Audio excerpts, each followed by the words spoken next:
Namaste and welcome, beloved mighty companions. The go for God.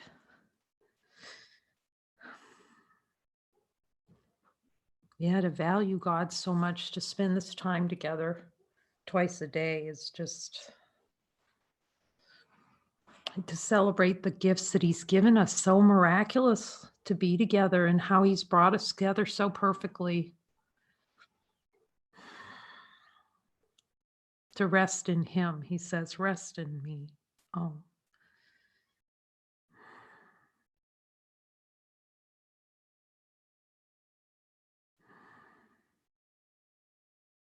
So we've been working on looking at the Honesty of God chapter, which has just been so helpful to focus the mind on learning what honesty is. I could see I'd have a clue what that was, actually.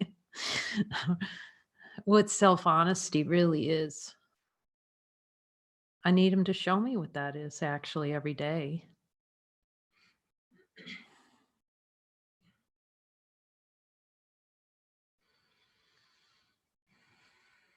Because dishonesty is the denial of love, but there's so many ways the planned consciousness would just say N-O to it, just give it the boot and wanting to kill the light out of the mind. And I'm so grateful too about how he's showing these kind of the language translation, like what we would say, and then what the ego's really saying behind it. Like, oh, I want to kill somebody, and to see, or if we would admit that, which is true, but to see what that really means. I really desire and experience to kill the light out of my mind. To kill the light, kill God means to shut the light out of awareness, to deny myself light, to attempt, even though then you look the next second, you go, wait, the light's here. It can't go anywhere. And you just see the desperation, like how desperate it is, and really how insane it is. Boot the light. And ask, and starting with the light of divine being, and ask like Jesus, okay, can anything other than perfect peace be known in the light of truth? We look as the light. Is there anything other than peace in there? And that reflex habit of like hunting for not peace, relishing, the relishing of booting light out of our minds. It's like out of awareness. It's just so dramatic when you start seeing that. Like, I want that death wish, boy. But then we see it. Because I just remember it just seems so crazy to desire the death, the death could be desired. It's very, humbling.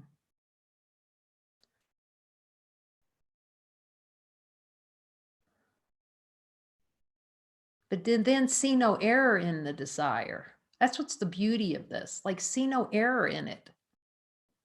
Because I see that play, like, like the stacking play, how the ego goes, okay, so you're bad for desiring something other than God. And then it judges that. No, it's like be full on in the admission that I want to not have God anywhere near me. Because that's honesty. I don't want anything whatsoever to do with God or the light or Jesus or anything. And then we're in honesty. That's honesty. It's not the story about, this happened to me last week and all that stuff. No, it's right here, right now. It's denial of light, like right here, right now. The play of consciousness is to be anywhere other than it is here, have any other thoughts about any other adventure. Like, you notice that you're walking down the street, you're not on that street. You're really still having pie with your grandmother.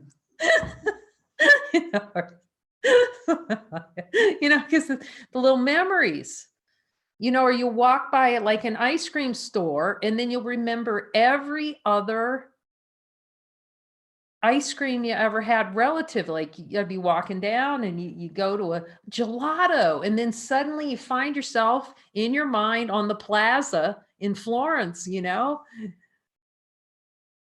because they have these plazas. Well, shoot, I can't piazzas. The little plazas you'd come into, and they'd have the best gelato. But now I can say it without like, and I said that to someone. I've just noticed, like, when I buy food, I don't taste it. Like, even that, like, I can't even explain that. It just falls away. You could just see how you spring off a whole story out of, biting an apple of every apple that you've ever had since the beginning of time, and then compare it, and you'd salivate, you can't even explain that. You'd anticipate that love and consciousness for like anticipation of, okay, I'm going to have this apple. And you spend like 20 minutes thinking about that chocolate cake that you're going to have. And why can't I have it? And who's getting a bigger piece than me? And it's such a denial of what is, but we don't see that all of that is part of the plane consciousness, not to be consciously aware of who we are. Ask Jesus. So, as the desires are cleared out, then you're just desireless. You're not hunting. You can't be peaceful while you're just hunting for a piece of chocolate cake. It's like you still like it. It's not like you and I can't even explain it. It becomes divine expression to eat a piece of chocolate cake, because you're not, when it's given, you're not miscreating. I'm asking Jesus, yes.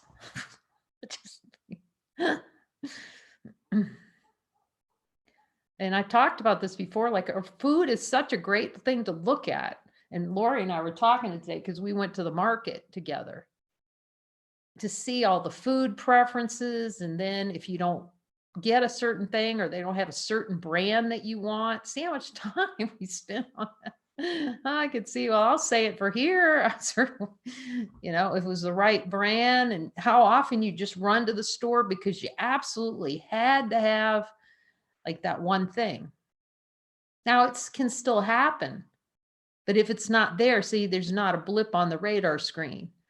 Or as I talked about in the play of consciousness in the family, we have family reunions with about 107 people would show up from generations, right? And my mom's side of the family had big family, but you're never at the reunion. That's because you're talking about the reunion that was 25 years ago.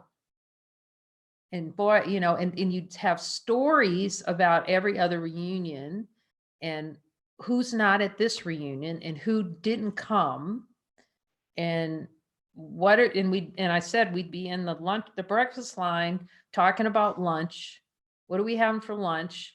Or what someone else made for breakfast the day before, and what do we have breakfast tomorrow? And then, do you see that? And then what's up for dinner? And then how much pain we were in for eating too much. I mean, none of it's all innocence. You see, we're living 1,000 lives at once. 1,000, but they're not even alive. 1,000 deaths at once, actually. Little movies, theaters being run inside of the head, Who can rest with that? Like Jesus said at the end of this book, who with these many desires can ever rest in peace? Oh my God. That just, So to have this simplicity of just letting these desires clear out, so that we're not this bundle of desire. Because desires will always make you feel like something's missing. Ask Jesus. Well, I always feel like something's missing, Jesus. You're missing the love of your life, he says. You're missing the love of your life. The love of life itself, which we are. Life itself. Beyond a body, beyond the image of a body, we are love itself.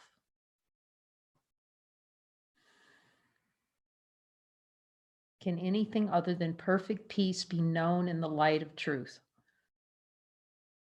No. Period. Yes, no, period. This is honesty and simplicity. Honesty is admitting that you are not at peace and thus denying divinity and choosing again. A reminder, like the whole course, that's like the Course in Miracles. Of course, because this is in full support of the Course in Miracles. It's a reminder to say it is true. Keep going. You're on the right track if you're in the Course in Miracles. And choosing again. Choosing is ceasing to choose to deny. It's ceasing to choose choice for two. It's using choice to turn choice. He uses everything back on itself. We think we can choose. Okay, he's going to use choosing to choose something other than choosing death. We're so used to choosing. Ask him. So it's a habit of choosing. Ask him, Jesus, do I have a habit of liking choice? Yes. So he actually uses choosing to show that there's no choice whatsoever to be light. That's pretty profound. More than profound. It's simple. Choosing to look to see it's impossible to deny that the light is here. But because consciousness is a choice manufacturing plant, we're so used to choice and we're so used to thoughts. This is just you see the deepening miraculous nature of A Course in Miracles, because he knows we're addicted to thought. So he doesn't say stop thoughts. Like a lot of traditions try to get you, okay, I'm going to meditate, and the thoughts, no, they're not going to go away, because the thought manufacturing plant is still, you're gonna sweat bullets. So you can try to stop thoughts. No, because it's a desire for the experience. So he's just showing us, he's weaning us off. He has to wean us off of thought using higher order thoughts, the thoughts of God. Look at these thoughts. These thoughts are going to remind you of straight up. They're going to remind you that you're choosing the deep down dive into pretend like you're dead. That little dog. We're playing dead again. This is honesty and simplicity. Honesty is admitting that you are not at peace. That's the only honesty. I'm not at peace. I desire an experience where I'm not at peace. It just changes the whole honesty game. It's not honest about, no, it's I'm not at peace. That's simple. And it's so quick. I am choosing not to be at peace. Honesty. I'm desiring experience not to be at peace. But then again, a lot of times we don't know we're not at peace. We can ask him. It's helpful. He says, yes, ask me to tell you when you're not at peace, because a lot of times you don't even know you're not at peace. Especially when when you're in a state of pleasure, you think that's peace. Pleasure is peace. You confuse those two things. You think pleasure is peace when it's hell. It's rage. Pleasure and pain is rage. You can ask them, is that rage?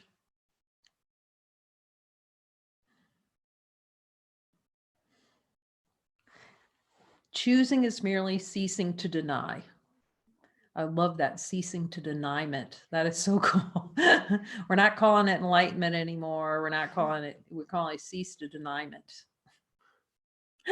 So it just makes it so clear what the function is here, because can you feel it? You actually can feel it different. Like enlightenment, it was something I was going to achieve that, and it gives the ego another project. Whether cease to deny, it meant you can just cease to deny right now. It'd be done. It's kind of the immediate. I like the immediacy of that. Honesty of God ceased to deniement right there. Heaven does not know what choice is. So let's look in the light. That's so helpful. In the light of divine being is their choice. Does the light know any, does the light have more than one in there? It doesn't, light doesn't have choice. We're so out of touch with the light. Like Muji says, he would say that you do not know what you discovered. And now I see, darn right, we don't. Because it's like a little drive-by, you know, oh, okay, that's a little light. Okay, great. On to the next. And furthermore,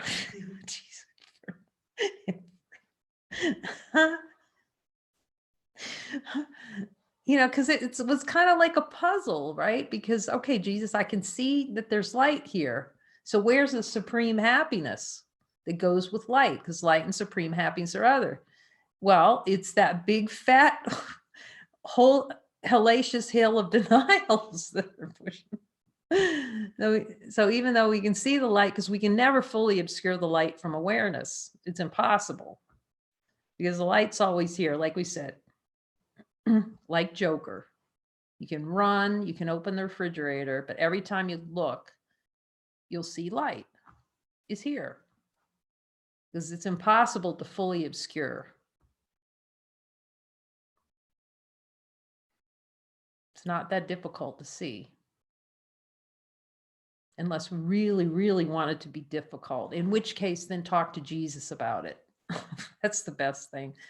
And he'll tell you that if you, in the Course, he even talks about how the reason you don't notice it is because you don't want to, basically, because it's obvious, except to sense of personal identity, which doesn't want to see it. So it lets a little bit of light in. Okay, that's a good parlor trick. I can see that there's something infinite here. But the whole gig of going, okay, I'm that, like you'll see, that's a big no.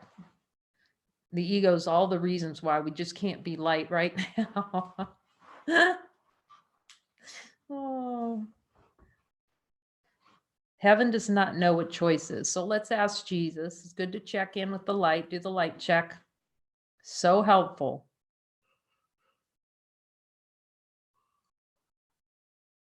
Does heaven know what choice is? And hear the no. Do I know what, in truth, in honesty of God, do I know what the choice really exists? And do I have any choice to not be light? Can I make that choice not to be light in truth? You can hear the no. It's impossible. No way, not happening. There's no choice to be divine.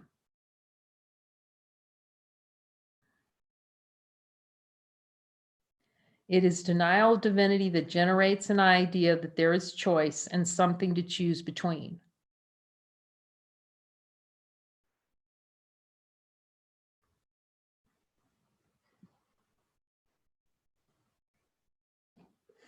Do I relish choice, Jesus?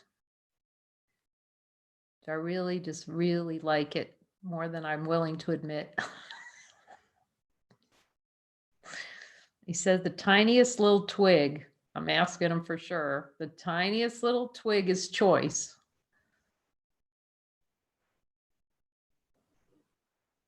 That's a choice being made. The slightest little tension is a choice. He said, yeah. The belief in choices underneath that little thing. And choice is the death wish. Ask him, Jesus, is the choice the death wish? Yes, because choice is a denial of infinite light. Ask him, is choice a denial of light?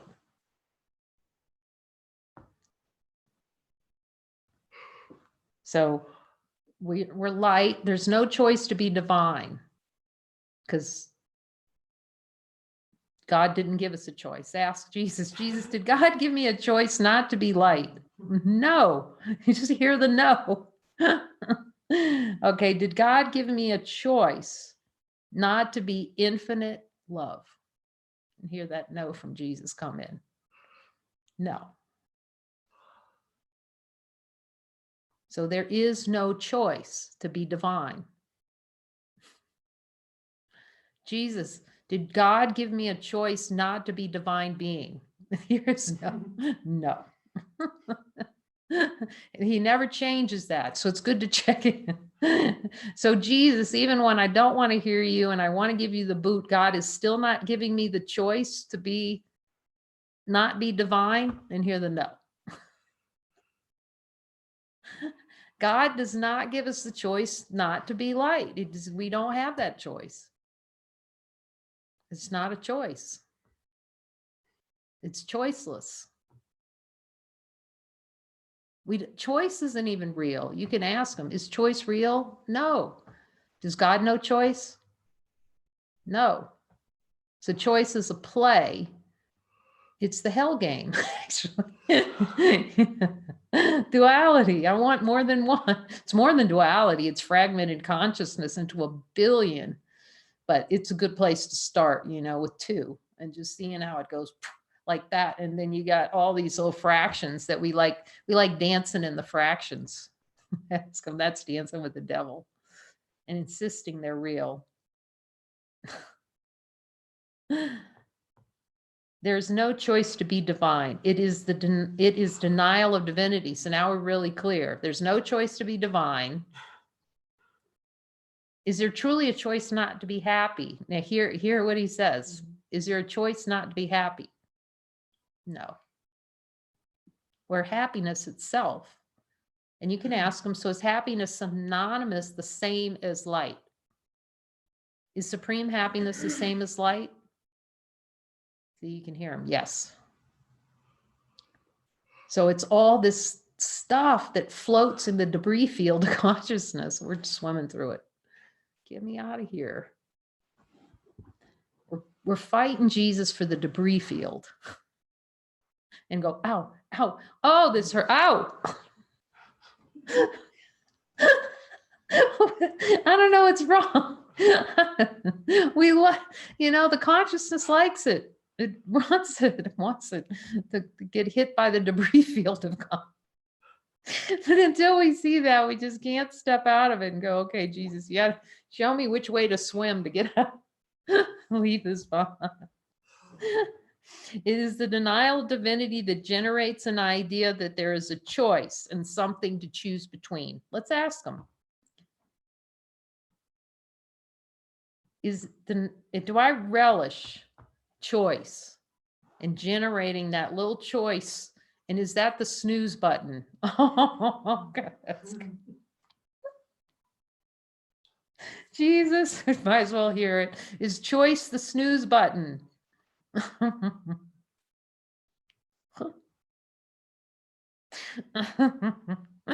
Oh, because then you get to see, I want to snooze, Jesus. I want to.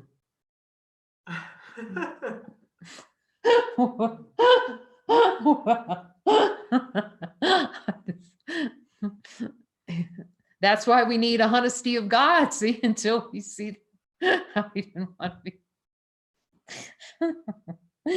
Oh, well, good thing we're innocent. And then we can laugh about it. Okay. So we can't be anything other than light. We can all hear Jesus saying, and I can hear him saying, and don't tell me you can't hear this. Because you have the power to hear me, that you're infinite. Okay. That's a good talk when we have a relationship with them, where he can tell you, I know you can hear me. And then you finally admit, yes, Jesus, I can hear you. I didn't want to hear you. And he goes, and I'll tell you, I know you don't want to hear me. You can ask him now, Jesus, there are times I don't want to hear you.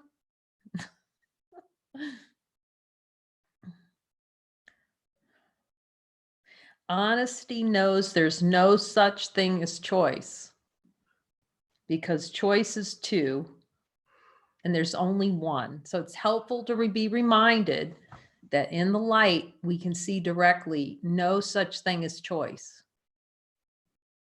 So every twinge is choice. The tiniest twinkle is choice. You can ask him, yeah, I hear it. No way to get around it. That's why he says, as we clear through the desires and consciousness unifies, unified consciousness even falls away. Yes. And then it's just choiceless awareness. It's just pure awareness, light that's not getting involved in all the kerfuffling and all the stories and,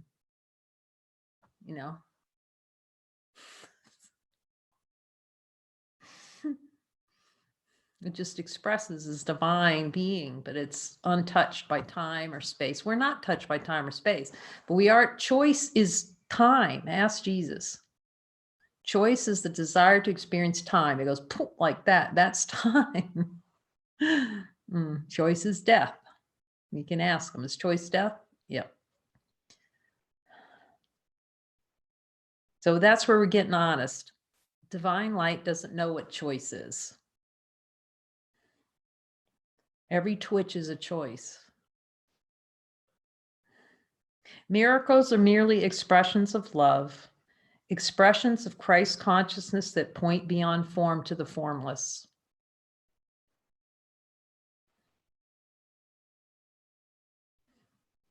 Love in fullness, pointing up to infinite.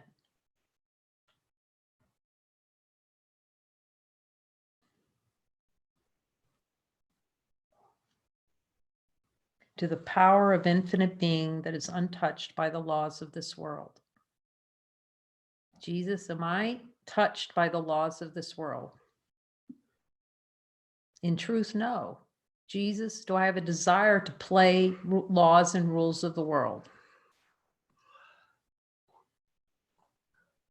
Miracles, the laws of this world are concept, and this is beyond concepts.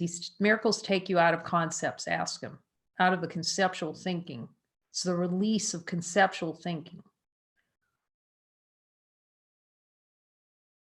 It's a dissolution of concepts through miracles by seeing it another way. See, and then that what we were holding on to, what we thought was one thing, the miracle is just the release of the untrue. That's all it is, release of the untrue. See, that the light doesn't need a miracle. Consciousness needs a miracle out there. Lots of fractionated consciousness. The laws of this world are concepts, and this is beyond concepts. Miracles are a reappropriation of false creation to point to truth.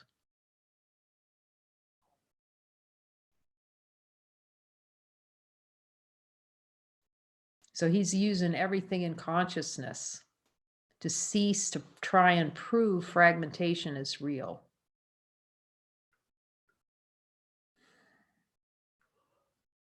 Is he?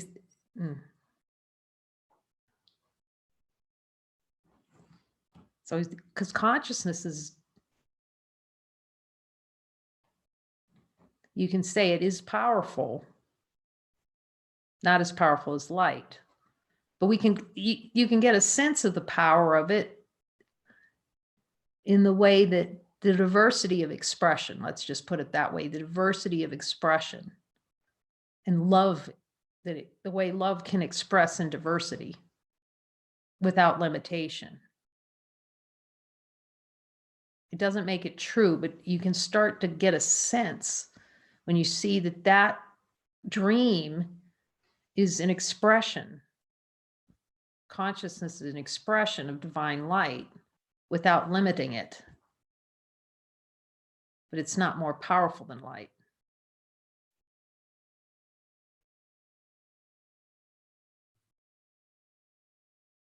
So God isn't going around saying, okay, I'm going to punish you for expressing his consciousness. No. Just see it's a dream. It's a play of love, but nothing happening. To infinite light of being. Miracles are a reappropriation of false creation to point to truth. They arise in consciousness without changing.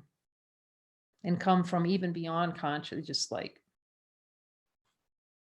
from love, expressions of love, without changing what is always true. No miracles are needed for what is holy and complete.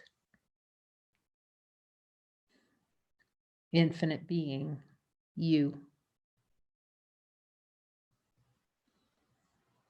Miracles require conviction.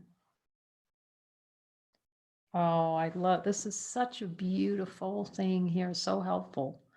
Miracles require conviction, as it is your conviction in your value of yourself as whole and complete, even though you deny it.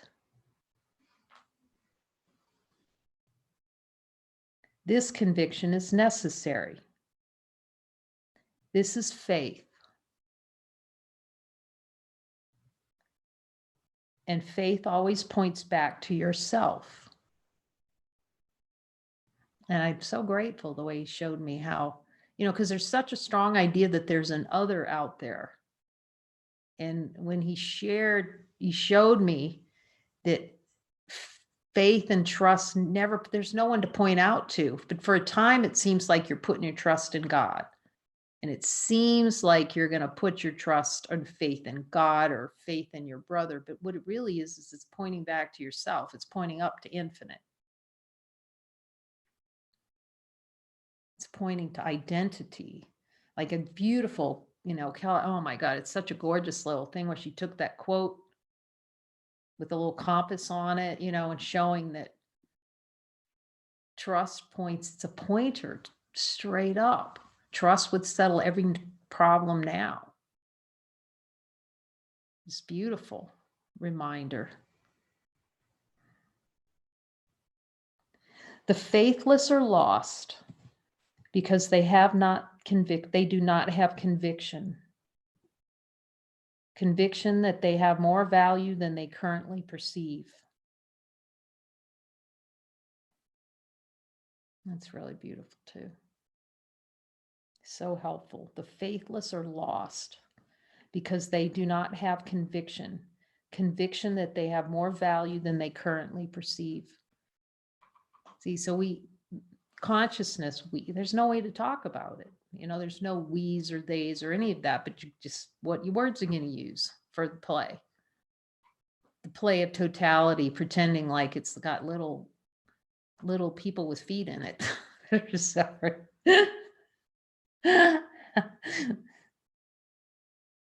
But to see how valuable within consciousness, and because I'd always see those little signs, be faith, hope, and trust. And, you have people post them and like not a clue of what that was, because for desired experience, I have to have a clue. But then you start seeing that on the spiritual journey, the essential nature, the essential value at the deepest level of trust and faith.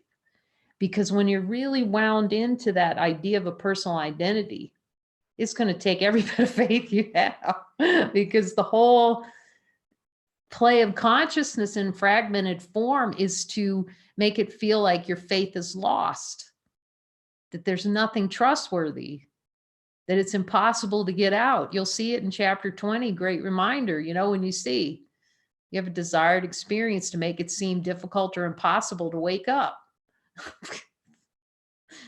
So then we feel discouraged. We desire an experience of discouragement to make it seem like it's hard to wake up. Do you see this? So faith is so necessary, and we can all feel it. So you had to have faith to start A Course in Miracles.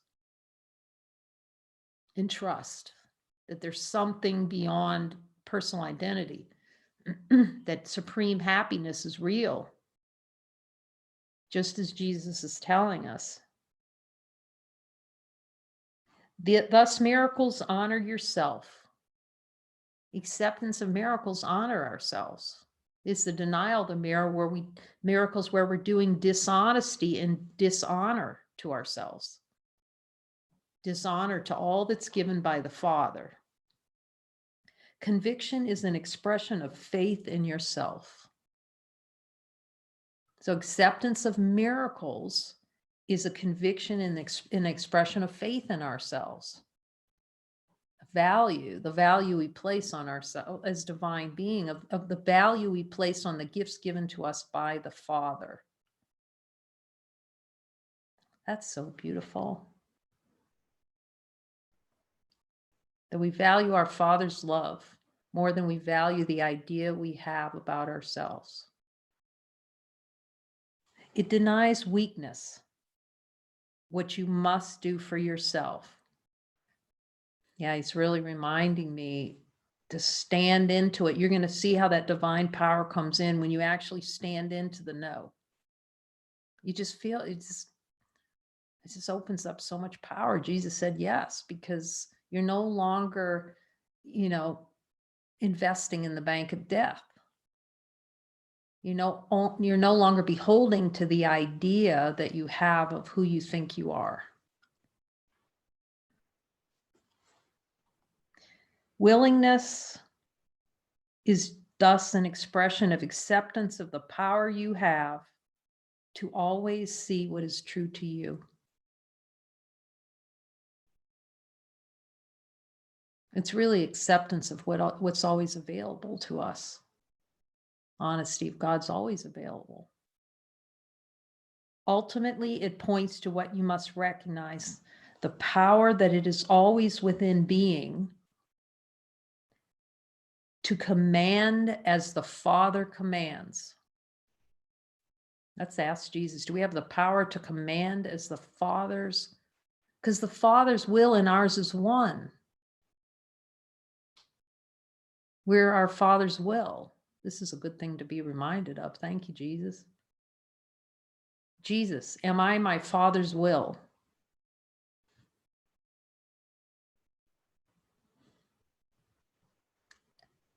And the only will the Father has is for us to be perfect happiness. You can ask Jesus, does God have any other will other than we're being perfect happiness? Can't find that. I never get a no on that when I ask them. The power that is always within being to command as the Father commands. Thus it is by your command to suffer. Jesus, is it by command when I suffer? My command when I suffer. You're going to hear that. Yes, boy. So when I'm suffering, it's by my command. Yes. Is it by God's command that I suffer? No. Is it by my command? And you just hear it. The desire to suffer or end all suffering as you experience it. Is it by my, so I can command as God commands to end all suffering. This is helpful to be remembering, really divine power. He's reminding divine power. We're not weak. Is infinite light weak? Can you find any weakness in infinite light?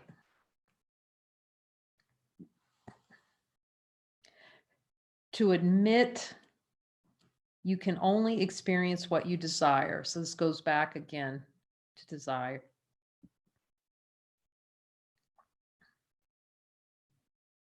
And it's all desire for one thing, experience of weakness. But let it express. Let that come and bloom. I want weakness into full, I want it more than God, into full expression. Let it just fully express. Because when it's suppressed, see, that's to deny the denial. And then we just live in the denial. We're actually dead in the denial all the time. But just let it fully, okay, I'm just going to fully and 100% admit that I don't want God any way, shape, or form. Just be with that. And it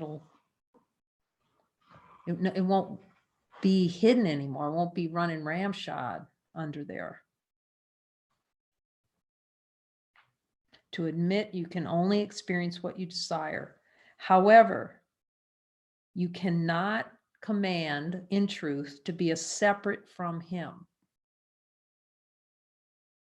So let's just do a little game of see what he says about this so we can all hear it. Like, this is what this book is for, is to contemplate every line so he can tell you all about it, that it's true, or whatever he tells you. He says, I'll tell you it's true. However, you cannot command in truth to be separate from him. Jesus, can I command to be separate from God? Can I ever be separate from God? No matter how hard I try, no matter how many thoughts I have that I'm separate of God, can I be separate from God? As much as I wish it, as much as I will it, as much as I relish it, am I ever separate from God? See, it's always the same answer. No. It's helpful to see this because, you know, you think if you were to say that, you'd see that lightning bolt come down. We were watching. What was it? Benjamin Button? Right? Benjamin Button, the Curious Case of Benjamin, and they had this guy running throughout. It was so perfect. And every time Benjamin would come walking by him and he'd go, you know, and back in when I was this, I got hit by lightning. And then all of a sudden they have a little picture of the guy getting hit by lightning. And then, so he'd be in his truck one time, hit by lightning. Then Benjamin would come by and, you know, and here's another time. Well, how many times did he get hit by? Seven, but they only showed 4 or 5. 7. Oh, did they show 4 or 5? So there's still 2 more lightnings to go. I don't know. Maybe that'll be the sequel, but that's hilarious. But we didn't get struck by lightning when we admitted, when we heard Jesus say, can I be apart from God, and hear him say, no. Why would you want to pretend like you can be? Well, for the fun of it. He knows.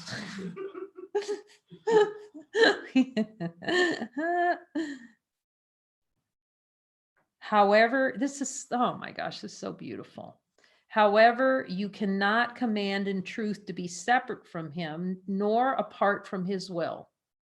Let's just ask Jesus, can I in truth be apart from God's will? Do I like pretending like? Might as well hear it from the one who knows. Can I pretend to be apart from God's will? Yet, can I ever truly be apart from the Father's will? And just hear him? No, possible. Thus, you must return to him in your rightful place as part of him, unchanged by your desire to experience hell in time. Okay, so might as well go all the way on honesty of God. This is the honesty of God chapter. Jesus, do I have a desire for an experience, to experience hell in time? Okay, can you help me look at that and clear those desires? And he says, please don't take a lot of time doing it.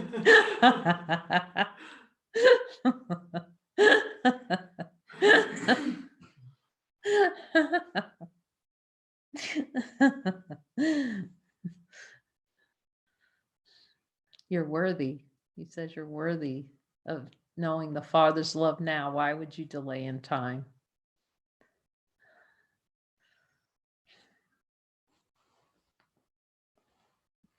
Why would we delay in time? It's a good question. Thank you, Jesus, for reminding us of the timeless nature, and that no matter how hard we try, I can't escape being the Father's will. It's just not possible. But we do like the snooze button, the choice button. And so we go with him until he says, you're washed out. We probably won't have to ask anymore. He says, no, because you'll just know. It's just, you're not, no dabbling with the devil today.